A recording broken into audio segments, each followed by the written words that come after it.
This podcast is supported by listeners like you. We're grateful for your tax-deductible donation at newthoughtphilly.org or the link in the episode description. A practical prayer is a prayer that works. These discussions between Reverend Bill Marchioni and Carol Lawrence dive into the details of how it works and how to work it. Reverend Bill is a New Thought minister and the author of Practical Prayer for Real Results. Your new life begins with a new thought. Carol Lawrence is on a spiritual quest, finding the New Thought teaching after decades on the pulpit in 3 different traditional denominations. I've got some questions. Together, they're exploring the philosophy and activities that come together from many of the world's religions to create the practical spirituality that is New Thought.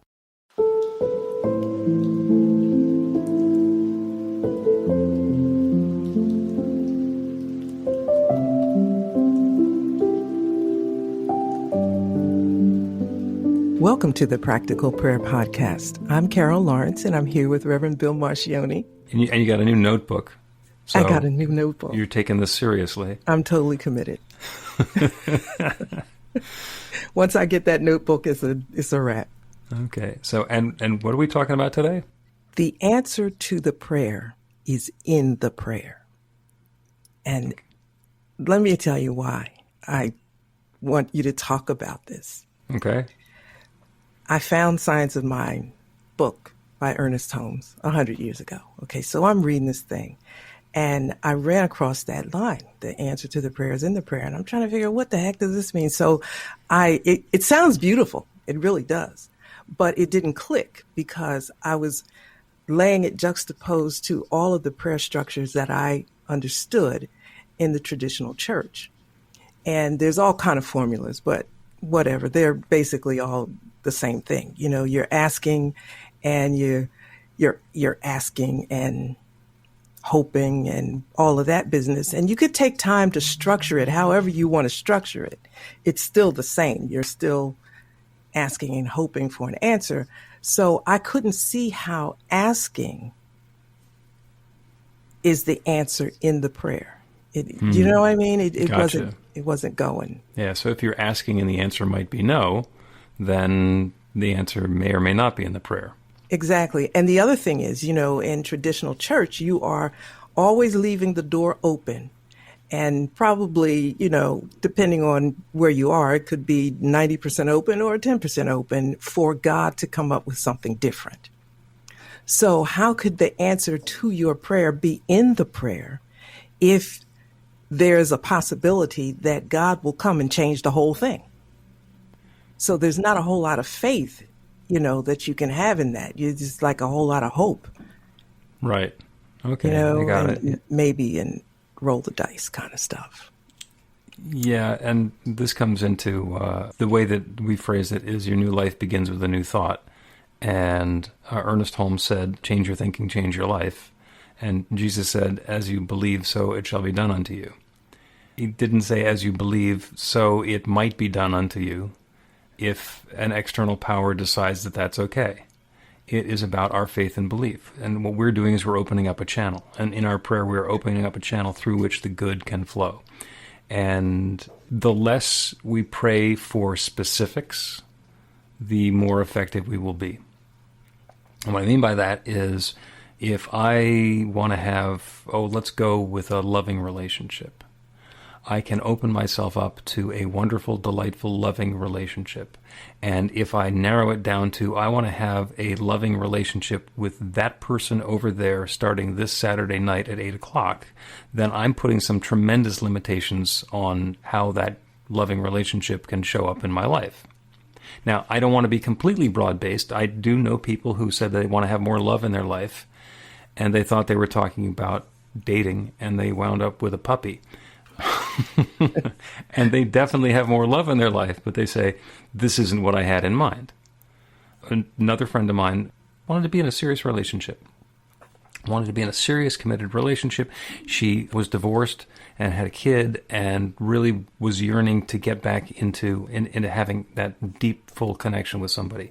And we were in Science of Mind classes together. We were learning these prayer techniques, and she set the intention for having that wonderful, deep, loving, committed, delightful relationship. And it showed up. And as she said afterward, knock me over with a feather to think I'm a lesbian. Because she was thinking it was going to be with a man, and it turned out to be with Diane, and they have been together for 20 years and married for a good portion of those. And it is one of those fabulous stories where they're perfect together, but it's such a bigger story than she had in mind. Yeah, yeah. So then you said that you don't want to be specific. I now, specifically when people are saying that they want a relationship, I ask them if they want a same-sex relationship, an opposite-sex relationship, or if they don't care. And some people don't care. And, you know, with one person... So you actually ask them that? Oh, yeah. I tell them the story about Kate and Diane. So, yeah. So what I'm thinking, what I'm hearing is it's about being open. You know, being specific or non-specific is one way of saying it, but being open to every possibility. And there are some possibilities that we don't really want to be open to, and it goes beyond our particular belief, and that's okay. But the more we can focus on how we want to feel and the tone and the texture of the life experience we want to be having, and the less focused on the details we can be, the more likely it is that we're going to get an experience that we're looking for out of the prayer that we're doing. Mm. And that itself, when you talk about going for the feeling, what we want to feel, that's a bit of a shift also, because we don't focus on feeling. We live in our heads, some of us, and that's what is acceptable, and respectable. You think this, but you don't go with your feelings. You know what I mean? Right. You pray for what you should pray for? Yes. You should all over yourself. You should all over yourself. That, yeah. It just doesn't help. You say these phrases, and I go to use them, and I thought, I'm going to check with him to see if it's cool. But yeah. You're making the assumption that I made them up. Well, I don't, if you say you didn't make them up, that's fine. But I think you should always check with somebody they might have authored it, and you say, is it cool if I use this? If not, I'll give you credit. Yeah, and thank you. And, you can feel free to say, yeah, my teacher, Reverend Bill, says, don't should on yourself. Yeah, well, I have a lot of times when I say my teacher, Reverend Bill, says. Okay. Everybody wants to know who this teacher, Reverend Bill, is. Well, so now I can point them to the podcast. Yep.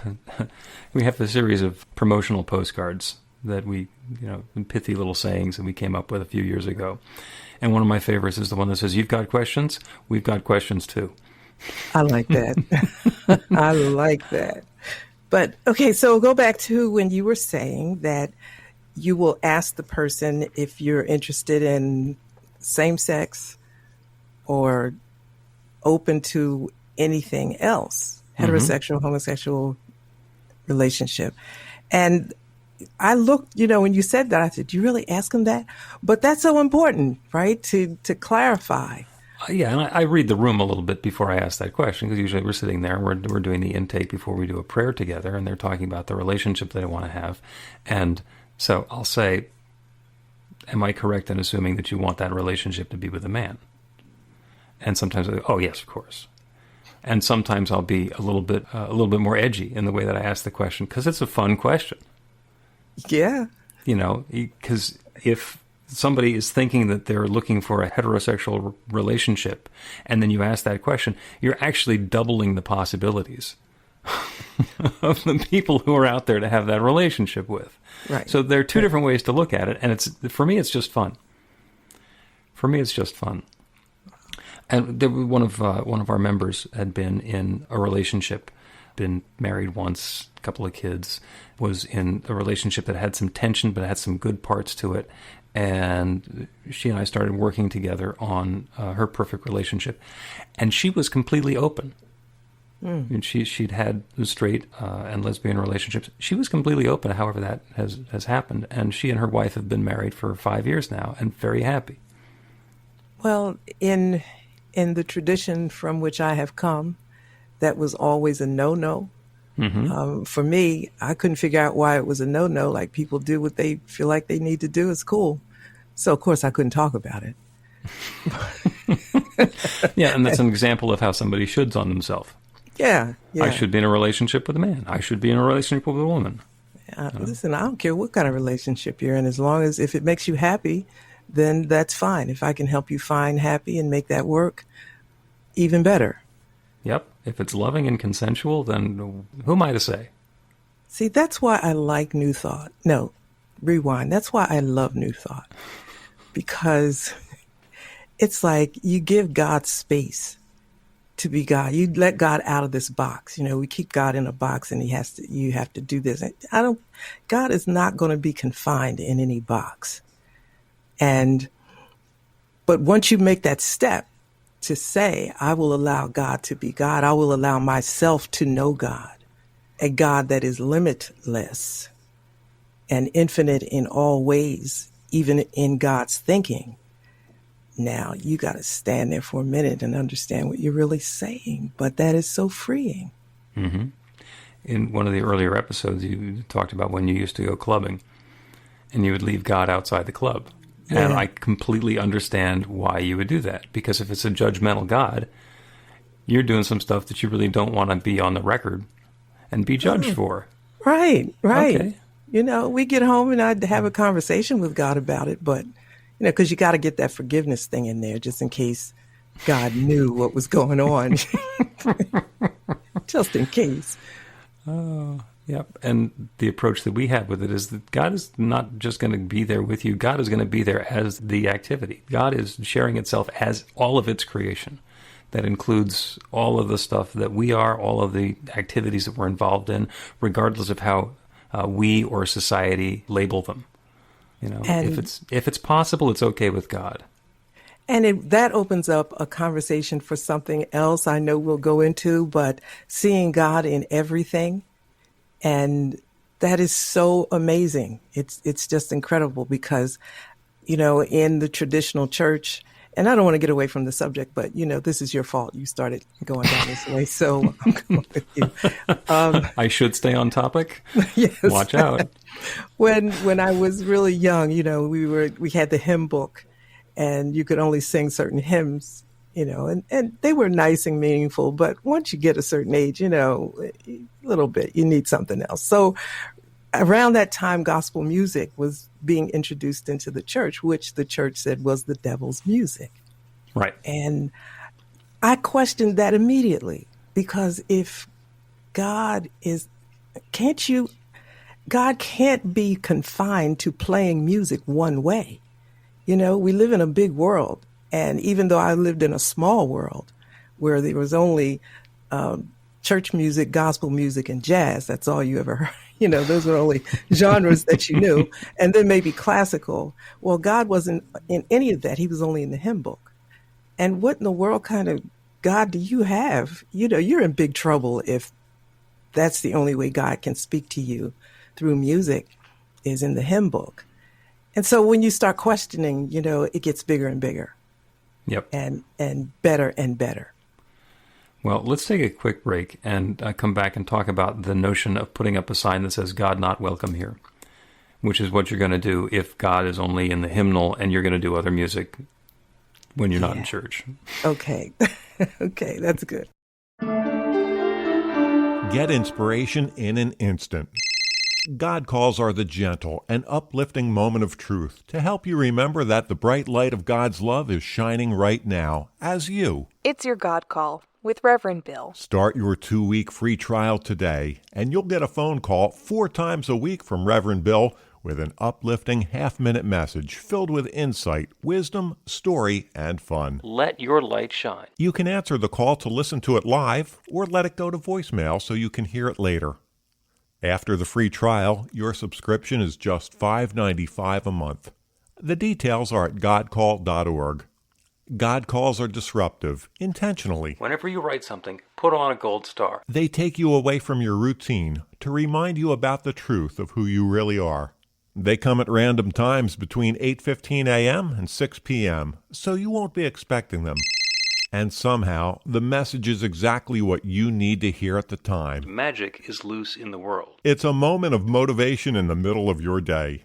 Find out more and start your 2-week free trial now at godcalled.org.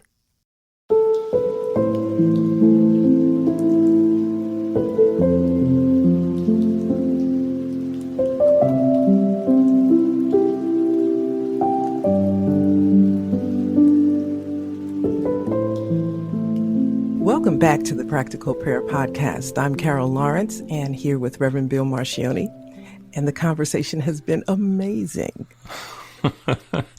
It's the notion of, you started out with the answer to the prayer is in the prayer. And we've been on just a torturous path where we got down to the notion in some religions that there are places where we're engaging with the divine, where we're engaging with God, and there are other places where we say God's not welcome. Like when we go into the club or when we play the devil's music, which, by the way, is fun. Yeah. Well, there's a lot of places in the traditional way of living, Christianity, where God is not welcome. And it's a way of life. You don't even question it until you stumble upon things. I read a book by Watchman Nee many, many years ago called Practical Christian Living. And so I was so excited, I took it to church and I was talking about that, and that was like, no, there's no practical Christian living. It's just this kind of living. And so I tucked the book away and I said, look, I'll read this on my own time. But God is not allowed to express God's self in any way that God wants. It can only be this way. And how limiting is that? We are all created differently. Our personalities are different. Our inclinations, our likes and dislikes are different. So how can there just be one way that God expresses? Yeah, and I think what that means is that it's not a judgmental God, it's judgmental people who are telling us how we have to engage with God. Yeah. Because for whatever reason they're claiming, this is not okay with God, so you shouldn't do it. That, from my experience, that tends to be the people who are sitting in the front of the room, telling the people in the rest of the room what they should be doing. Yes. Yeah. And, it's about controlling the room, of course. And unfortunately, I think some people do that and don't really even know why they do it. You just repeat what you've heard, you regurgitate what you've heard, and it is to the detriment of the listeners, those who are in I think so. And I definitely don't want to get into bashing anybody else. People are involved in the process that they're involved in. I mean, you spent a whole bunch of time in traditional religion before you found this, and whatever springboard you had that got you to where you are now is good. So rather than talk about the torturous path that somebody might have gotten to before they got to this episode of the podcast, let's talk about what happens next. Because everything that happens in our lives is okay with God. There's not a part that's roped off and we're going to do our God stuff on Sunday morning, and then the rest of the time we're free to be evil and we're going to ask for forgiveness, and then everything's going to be okay. Mm-hmm. The infinite is there with us all the time, because I think this gets back to the original question. The reason the answer to the prayer is in the prayer is because all there is God. I always like taking this back to the creation story. In the beginning there was darkness and void and God. That's all there was. And God said, let there be light, and there was light. And where did the light come from? Well, all there was God. So that's where the light came from. And then God created a whole bunch of other stuff, and where'd that come from? Well, there was only God, so it had to either come from God or from the light, or from something else that was created. And that is the process by which everything in existence has been unfolding, either for the last 6,000 years, or if you realize that it's a metaphor for the Big Bang. In the beginning there was the singularity, and it just let there be light, and that was the bang. And that energy started having its own nuclear reactions to form elements and to form matter and to spread itself out. And then eventually that started forming itself as planets, and then as life, and then as people, and then as Walmart stores. I mean, everything can trace its lineage back to the one. So we cannot arbitrarily say, this is God and that's not, because it's all the same. It's all the same. Now, I have a different perspective. I believe that I feel differently about my life than a rock feels about its life, based on my understanding. Say more. Okay, well, the rock and I both came from the same source. We can both trace our lineage back to the infinite. So it's not like I'm more divine than the rock is. Now, the rock is going to be around a lot longer than I am. So it's not like I have the best end of the deal here. Different experiences that we're having. Now, if I'm going to be judgmental and say that being a living, thinking being is better than being a rock, then there's some less than, more than. Or I can look at it and say, these are just different ways that the infinite is expressing itself. And oh, by the way, when I'm paving my driveway, some rock's going to be helpful. Yeah. I'm glad that there's some rock there. Yeah. That's digging all the way deep, which I like to do, to see how it works, how God can be in everything. If there is essentially very little difference between us and inanimate objects, and it's just levels of energy and awareness and intelligence, then isn't it obvious that the nuance, that divine presence is in everything, including all of what we're doing, the stuff that we are proud of and the stuff that we feel bad about, the stuff that we don't want anybody to know about, the things that we try to hide behind closed doors where you're going to lock God out of the room. Interesting that you should say that, because that's the part that I'm pausing. That is an expression of God, right? The stuff that you would not think is good, and not even being judgmental. Like, there's some things that's just not good. Mm-hmm. So how can that be an expression of God? It's the person who's defining what's good or not good. There are certain things that I think are not good. I think genocide is not good. I think that abuse, mental, physical, sexual, child abuse I don't like it. I have a thing against it. And it's one of those path that we're on things where there was a lot less fighting and there were a lot fewer wars in the world after World War II than there had been in all the years leading up to World War II. So you could look at World War II and say that was bad. That was horrible. But that was also a turning point because we realized that we'd gotten to the point where we can wreck everything. So as a population, we started backing off of that and having less in the way of wars. So World War II, good news, bad news, who can tell? Okay. World War II is a good example, but you expressed some other things prior to that are not, I don't think, so easy to explain away. They're not okay with me. In the society that we're in a world where people can be motivated to do things to harm or abuse other people or children, I think it's really important that the rest of us say no and put a stop to it and put a stigma on it and put people in jail to separate them from society to protect the rest of us. Because we can, as we're working together cooperatively, determine the sort of world we're going to live in. Agreed. God's not going to decide what kind of a world we're going to live in. God says, here, it's your world. Have a nice time. It's like borrowing the car from Dad. And, Dad tells you, take care of yourself, drive safely, be back at whatever time it's going to be. It doesn't necessarily tell you everywhere that you're going to go or all the things that you're going to do that you're going to have fun with. It's basically, you have the keys, you have the wheel, you can now go do what you're going to do, and then it becomes your judgment about what it is that you're going to do. Crash it into a tree right down the block, that's probably not what you had in mind and also not what Dad was hoping for. But Dad let go of that when he gave you the keys. So, okay, I get it, that it's you doing this. but it isn't an expression of God. You know, evil isn't an expression of God, or God expressing God's self through evil. Evil is just a huge judgment.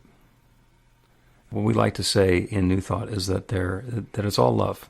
Everything that exists is love, because that's what God is. God is love unfolding. That sharing of self that came from creation, that is love. So everything is love. And sometimes it doesn't look like it.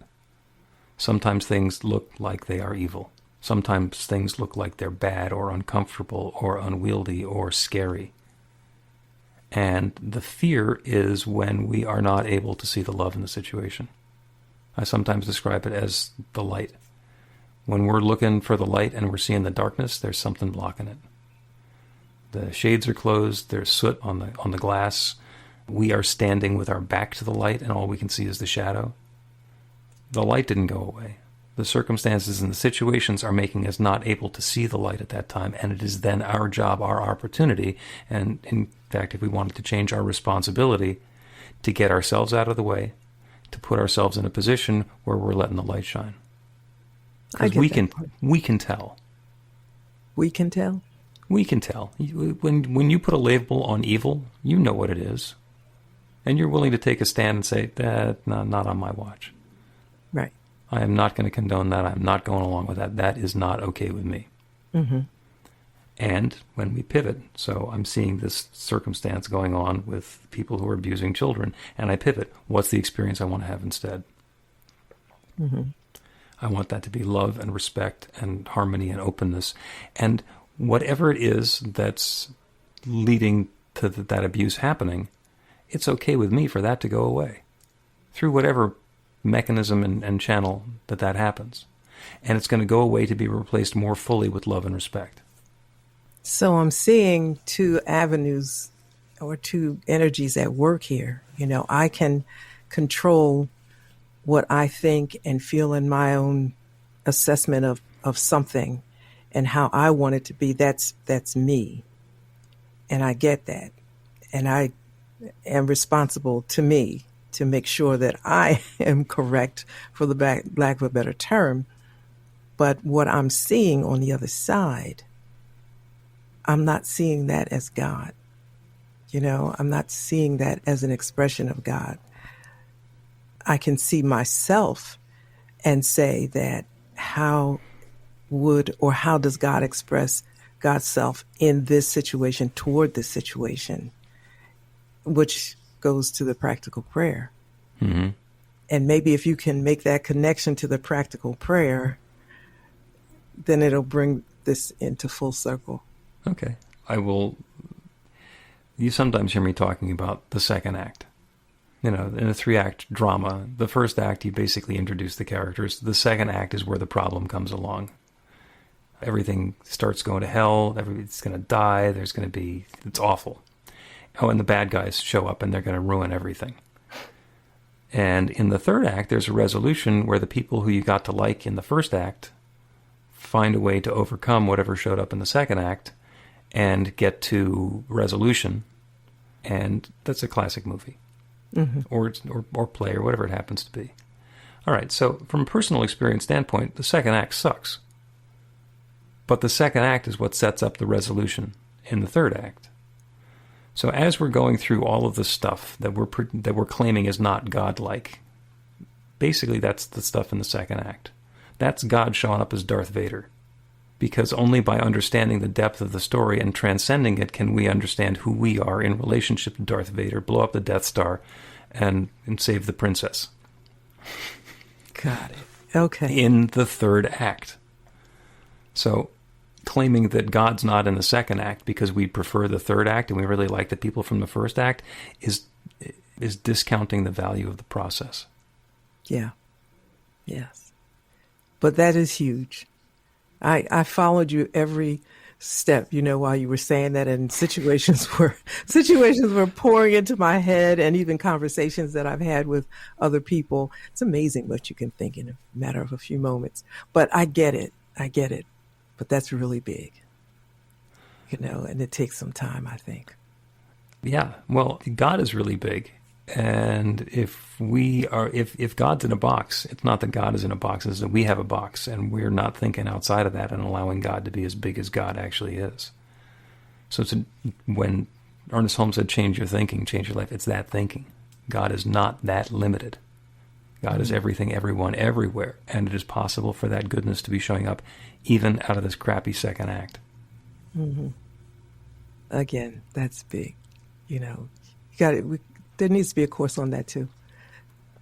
When we get these interesting conversations, I'm thinking that needs to be a course. And there's so many things that are, and my mind is going in like 16 different directions as well about, where we can take this next. But let's take a break, and we'll come back and do a prayer for clarity and wisdom and insight about how our prayer works. Good. We'll be back. Learn to put practical prayer to work in your life. The steps are simple to learn and let you begin to get real results to create the life of your dreams immediately. Reverend Bill Marcione's widely acclaimed book, Practical Prayer for Real Results, gives you a clear summary of the New Thought principles behind practical prayer and the series of easy-to-understand steps found in the most effective prayers from religions and spiritual practices all over the world and throughout history. Practical prayer is not a replacement for your religion or practice. It's a technique to make the work you do in consciousness even more effective. The book includes 40 prayers on various topics that you can adapt as needed and use as your own. Practical Prayer for Real Results is available in paperback, Kindle, and audiobook on Amazon or at b-the-light.com. That's b-the-light.com.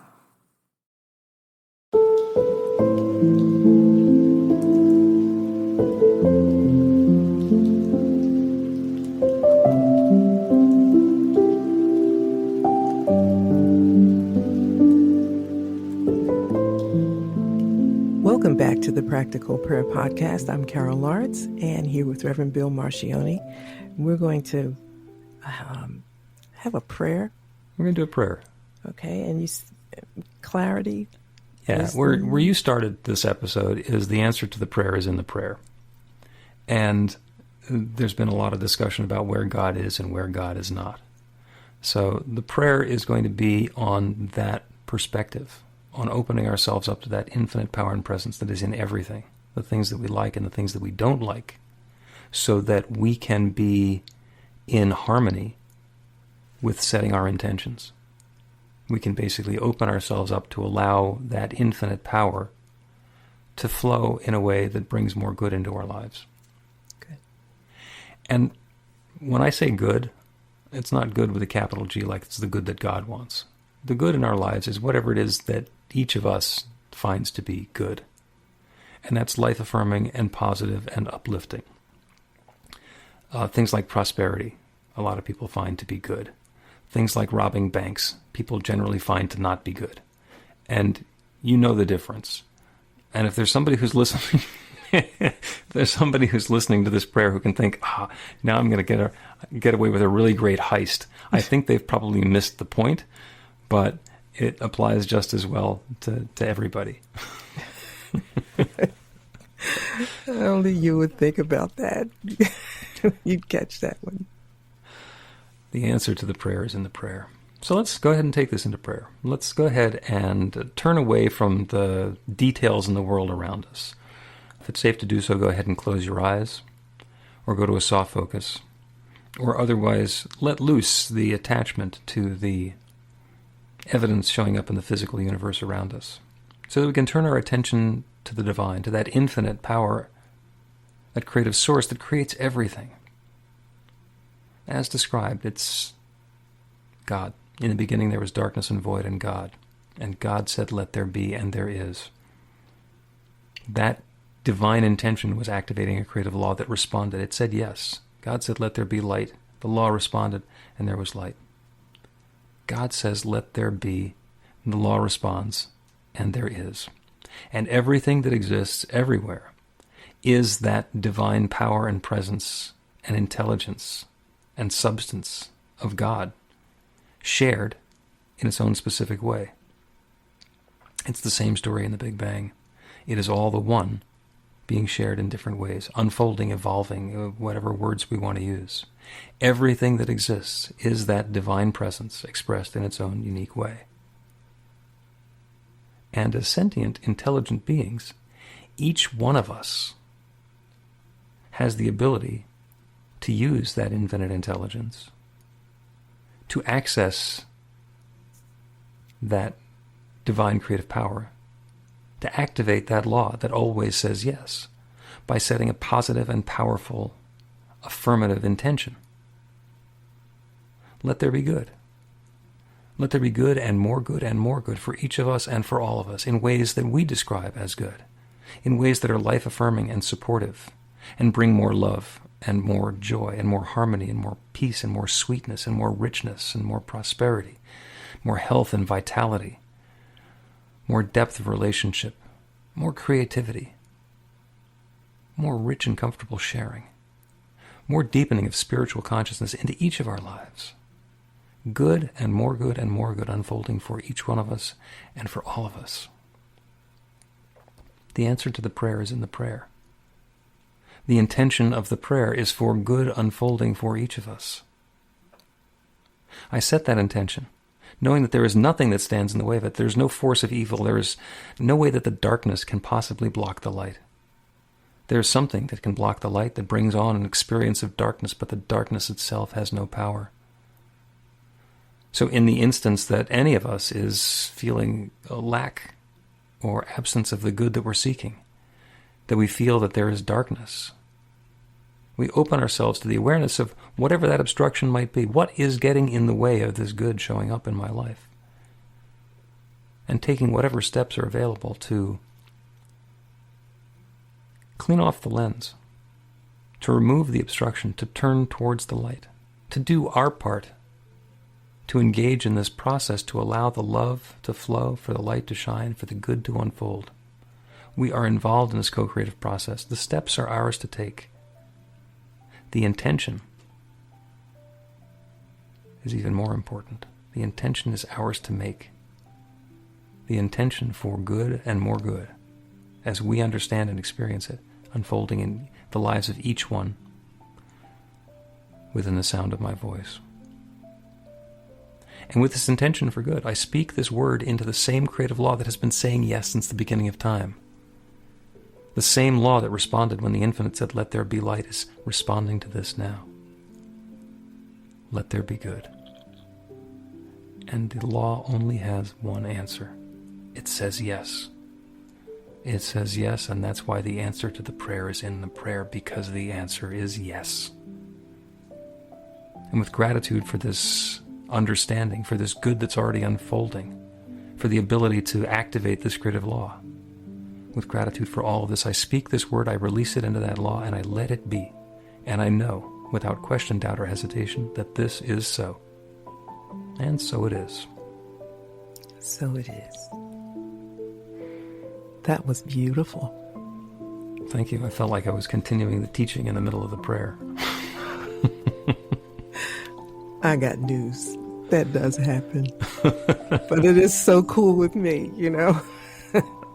I wanted to stop at one point and make notes on something you were saying. And I thought, Lawrence, don't do that. You can get when the recording comes, you'll get it.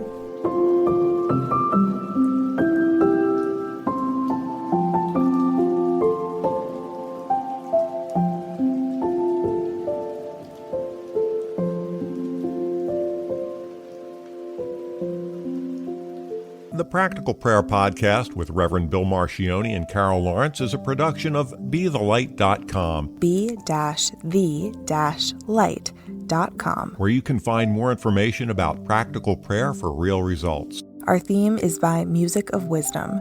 You can learn about the spiritual community of New Thought Philadelphia with daily guided meditations, Weekly celebrations of spirit, and Reverend Bill's classes in practical spirituality at newthoughtphilly.org.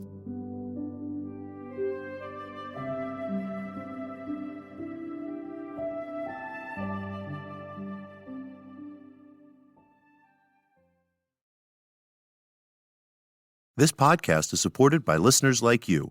We're grateful for your tax-deductible donation at newthoughtphilly.org or the link in the episode description.